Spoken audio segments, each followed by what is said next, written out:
मेरे प्यारे बच्चों, कैसे हैं आप लोग।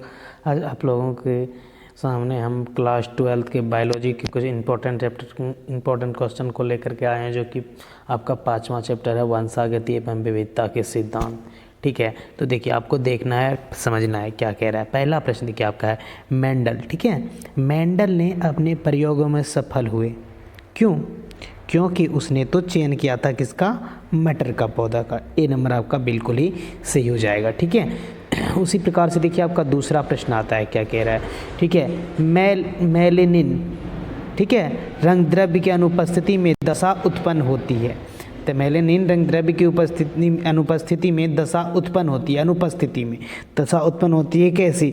रंजकहीनता। ठीक है, ये बी नंबर आपका बिल्कुल ही सही हो जाएगा। उसी प्रकार से देखिए आपका तीसरा प्रश्न आता है, क्या कह रहा है। तीसरा नंबर आपका प्रश्न है कि नर, ठीक है, मानव नर की अनुवांशिक पहचान की जाती है।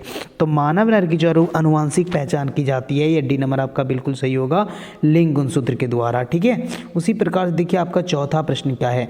चौथा प्रश्न आपका है RH। ठीक है, RH+ व्यक्ति जीन प्रारूप हो सकते हैं।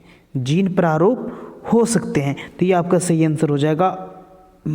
ठीक है, सी नंबर बिल्कुल सही आंसर हो जाएगा, R बड़ी R इंटू छोटी R। ठीक है, उसी प्रकार से देखिए आपका पांचवा प्रश्न आता है, क्या कह रहा है।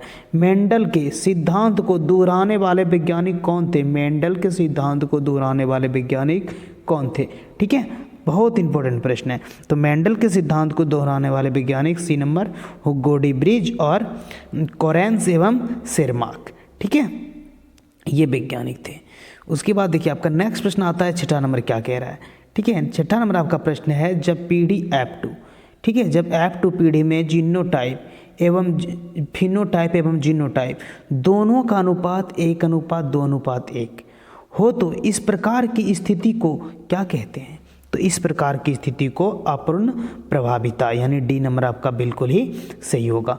देखिए उसी प्रकार से आपका नेक्स्ट प्रश्न आता है, 7 नंबर क्या कह रहा है। ठीक है, 7 नंबर आपका प्रश्न आता है लाल त्वचा वाले मवेशी को जब सफ़ेद रंग वाले से, ठीक है, सफ़ेद रंग वाले से क्रॉस करवाया गया तो F, ठीक है, F पीढ़ी में मवेशियों का रंग चितकबरा या रोन हो गया। यह किसको प्रदर्शित करता है? तो ये आपका बिल्कुल सही और सटीक आंसर हो जाएगा, सहप्रभाविता, ए नंबर। ठीक है, बिल्कुल सही आंसर होगा। उसी प्रकार से देखिए आपका 8वां नंबर प्रश्न आता है, क्या कह रहा है। 8 नंबर प्रश्न आता है आपका युग्मन, ठीक है, युग्मन एवं विकर्षण। ठीक है, विकर्षण के सिद्धांत को किसने प्रतिपादित किया? युग्मन और विकर्षण के सिद्धांत को बैटसन एवं पुनेट, बी नंबर आपका बिल्कुल सही हो जाएगा, इसने प्रतिपादित किया था। ठीक है, उसी प्रकार से देखिए आपका 9 नंबर प्रश्न क्या कह रहा है। 9 नंबर आपका प्रश्न है नई प्रजातियों के, ठीक है, जनन में पुष्प कलिका से पुंकेसर का निकलना क्या कहलाता है? पुष्प कलिका से पुंकेसर का निकलना कहलाता है, ठीक है, इमैस्कुलेशन, बी नंबर आपका बिल्कुल ही सही हो जाएगा। उसी प्रकार से आपका 10 नंबर प्रश्न आता है, क्या कह रहा है। हस्याकारा, ठीक है, हस्याकारा रक्त छीनता है, ये क्या है, कौन सा रोग है? तो ये आपका हो जाएगा बिल्कुल सही आंसर हो जाएगा ऑटोसेल, ठीक है, ऑटोसोमल अनुवांशिक रोग, ए नंबर आपका बिल्कुल ही सही होगा। ठीक है, उसी प्रकार से देखिए आपका नेक्स्ट प्रश्न आता है 11 नंबर, क्या कह रहा है। मनुष्यों में, ठीक है, लिंग निर्धारण होता है। तो मनुष्यों में लिंग निर्धारण जो होता है किसके द्वारा? ये होता है आपका लिंग गुणसूत्रों के विशिष्ट संयोग के द्वारा, सी नंबर आपका बिल्कुल ही सही होगा। ठीक है, उसी प्रकार से देखिए आपका नेक्स्ट प्रश्न आता है 12 नंबर, क्या कह रहा है। एक जोड़े को, ठीक है, 2 लड़कियां हैं, तीसरा संभावित शिशु लड़की होने की संभावना है। तो तीसरा जो संभावित शिशु है ना, ये लड़की होने की संभावना है 50%, बी नंबर आपका बिल्कुल ही सही हो जाएगा। ठीक है, उसी प्रकार से आपका देखिए 13 नंबर प्रश्न है कानों पर बाल की, ठीक है, बहुलता का जीन पाया जाता है। तो कानों पर बाल की बहुलता का जीन पाया जाता है Y क्रोमोसोम पर, बी नंबर आपका बिल्कुल ही सही होगा। ठीक है, उसी प्रकार से देखिए आपका 14 नंबर प्रश्न क्या कह रहा है। 2 जीन की वंशागति के लिए मेंडल ने पौधा चुना। 2 जीन की वंशागति के लिए मेंडल ने पौधा चुना। कौन सा पौधा चुना? ये उद्यान मटर का पौधा चुना, सी नंबर आपका बिल्कुल ही सही होगा। ठीक है, उसी प्रकार से देखिए आपका प्रश्न नंबर 15 क्या कह रहा है। मेंडल ने लक्षणों की वंशागति पर कार्य प्रकाशित कराया। मेंडल ने लक्षणों की वंशागति पर कार्य प्रकाशित कराया। तो ये आपका सही और सटीक आंसर हो जाएगा, सी नंबर 1865 ईस्वी में। ठीक है, देखिए 16 नंबर आपका प्रश्न है, क्या कह रहा है, मादा विषम युग्मता क्या है। ठीक है, मादा विषम युग्मता क्या है, तो मादा विषम युग्मता मादा द्वारा दो भिन्न प्रकार के युग्मकों का निर्माण। ए नंबर आपका बिल्कुल ही सही होगा। ठीक है, उसी प्रकार से देखिए आपका नेक्स्ट प्रश्न आता है 17 नंबर, क्या कह रहा है। ठीक है, अगर सामान्य पुरुष की शादी हीमोफीलिया की वाहक स्त्री से हो तो इन दोनों से उत्पन्न नर संतानों की स्थिति क्या होगी। तो इन दोनों से उत्पन्न जो होगी ना वो नर संतानों की स्थिति हो जाएगी 50% सामान्य और 50% रोगग्रस्त, यानी बी नंबर आपका बिल्कुल ही सही हो जाएगा। ठीक है, उसी प्रकार से देखिए आपका नेक्स्ट प्रश्न आता है 18 नंबर, जब किसी उत्परिवर्तन के फ्यूरिन के स्थान पर पिरामिडिन प्रतिस्थापित हो जाए तो इसे क्या कहते हैं। तो जब इस ठीक है प्यूरिन की स्थान पर पिरामिडिन अगर प्रतिस्थापित हो जाए तो इसे क्या कहते हैं। ठीक है, तो ये आपका सही आंसर हो जाएगा ट्रांसवर्सन, यानी बी नंबर आपका बिल्कुल ही सही होगा। ठीक है, देखिए आपका नेक्स्ट प्रश्न आता है 19 नंबर, मेंडल ने चयन किया क्या, गार्डन मैटर का। डी नंबर आपका बिल्कुल ही सही होगा। ठीक है, उसी प्रकार से देखिए आपका नेक्स्ट प्रश्न आता है 20 नंबर, क्या कह रहा है। ठीक है, हस्याकारा रुधिराणु अरक्ता में एमिनो अम्ल संघटक होता है, अमीनो अम्ल संघटक होता है। तो यह आपका हो जाएगा बी श्रृंखला में वेलिन द्वारा ग्लूटेमिक अम्ल। ठीक है, सी नंबर आपका बिल्कुल ही सही हो जाएगा। उसी प्रकार से आपका नेक्स्ट प्रश्न आता है 21 नंबर, क्या कह रहा है, मानव रुधिर ए बी वर्ग में है। ठीक है, मानव रुधिर ए बी वर्ग में, तो मानव रुधिर है ना ए बी वर्ग में होता है एंटीबायोटिक अनुपस्थित होते हैं। एंटीबॉडी क्या होते हैं, एंटीबॉडी ना अनुपस्थित होते हैं, यानी उपस्थित नहीं होते हैं। ठीक है, गायब रहते हैं।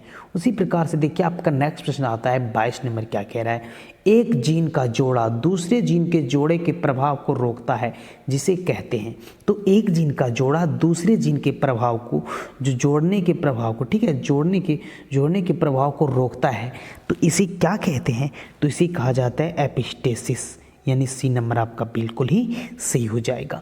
उस प्रकार से आपका नेक्स्ट प्रश्न आता है, देखिएगा 23 नंबर, मेंडल जागरूकता को किस कारण नहीं देख पाते। ठीक है, किस कारण नहीं देख पाए, तो ये आज का कारण था विनिमय। बी नंबर आपका बिल्कुल ही सही हो जाएगा।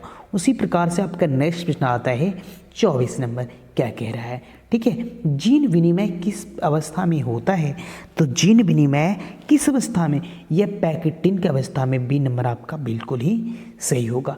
ठीक है, उसी प्रकार से देखिए आपका नेक्स्ट प्रश्न आता है 25 नंबर, समीपस्थ, ठीक है, स्थित एक गुणसूत्र, समीपस्थ स्थित एक गुणसूत्र के दो जीन पर होंगे। तो दो जीन पर है ना, दो जीन पर होंगे, क्या होंगे, मुश्किल से कोई विनिमय, यानी सी नंबर आपका बिल्कुल ही सही होगा। ठीक है, उसी प्रकार से आपका नेक्स्ट प्रश्न आता है 26 नंबर, क्या कह रहा है, वाई संगलनता। ठीक है, समूह की संख्या उस कोशिका के लिए क्या होगी जिसमें 2n बराबर 14। तो ठीक है, तो ये आपका सही और सटीक आंसर हो जाएगा 7, यानी सी नंबर। ठीक है, उस प्रकार से देखिए आपका 27 नंबर प्रश्न क्या कह रहा है। उसी प्रकार से एक बिंदु उत्परिवर्तन है, तो एक बिंदु उत्परिवर्तन है, तो ये हो जाएगा आपका sickle cell anaemia. B number यानी आपका बिल्कुल ही सही होगा। ठीक है, उसी प्रकार से देखिए आपका नेक्स्ट प्रश्न आता है 28 नंबर, क्या कह रहा है। ठीक है, मेंडल का द्वितीय नियम है। तो मेंडल का द्वितीय नियम जो है ना, ये क्या है, तो ये है आपका पृथक्करण का नियम। ए नंबर आपका बिल्कुल ही सही हो जाएगा। उसी प्रकार से आपका नेक्स्ट प्रश्न आता है 29 नंबर, क्या कह रहा है, एक लक्षण के ठीक है असमान जिन्स वाले जीव कहलाता है।